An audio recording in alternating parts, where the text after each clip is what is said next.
Magandang hapon! Ako po si Vivian B. Maglangit, Bachelor of Secondary Education, major in Filipino. At sa hapon na ito, tayo po ay natasang magpanayam ng isang guro upang tanungin kung ano ang mga katangiang dapat at di dapat na taglayin ng isang epektibong guro. At ang napili ko po interviewin ay si Ma'am Villaflor Maglangit.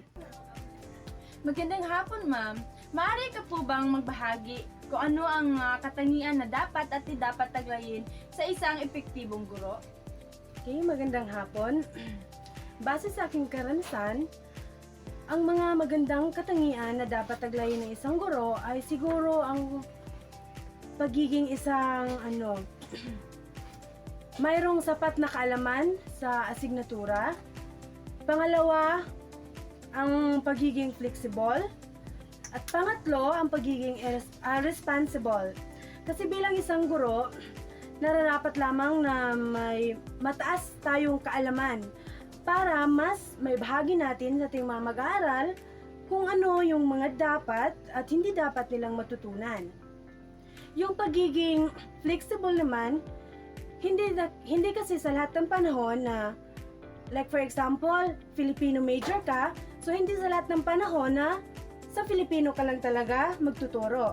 So dapat magiging flexible ka kasi kahit sa anong ibato sa'yo is makakaya mo itong harapin.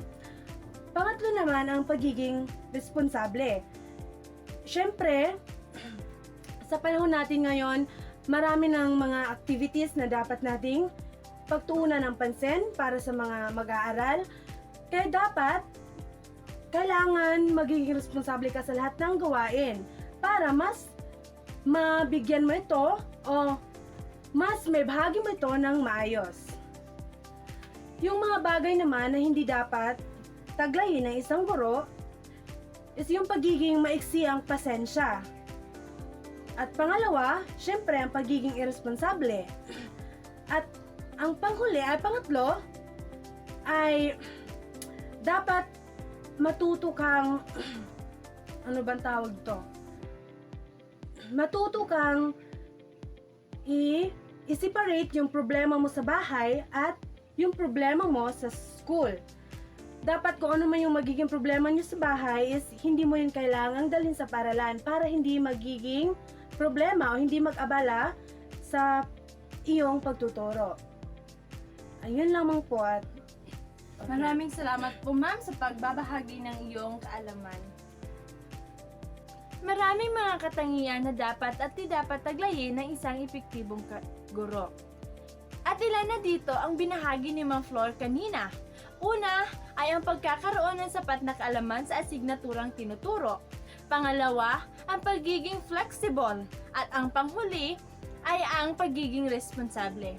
Ang pagkakaroon ng sapat na kaalaman sa mga katangiang dapat at di dapat na taglayin ng isang epektibong guro ay may malaking may tutulong para sa atin. Lalong-lalo na ang nabahagi niyang pagiging flexible. Dahil hindi sa lahat ng oras, tayo ay nakatuon lamang sa asignaturang ating pinag-aralan. Katulad na lamang natin na major in Filipino. So dapat na lamang na magiging flexible tayo para sa hinaharap, mayroon din tayong kaalaman sa ibang asignatura. Yun lamang po, muli ako po si Vivian B. Maglangit, taking up a Bachelor of Secondary Education, major in Filipino. Muli, magandang hapon. Magandang hapon, ma'am. Bilang kayong palagay. Magandang hapon, ma'am.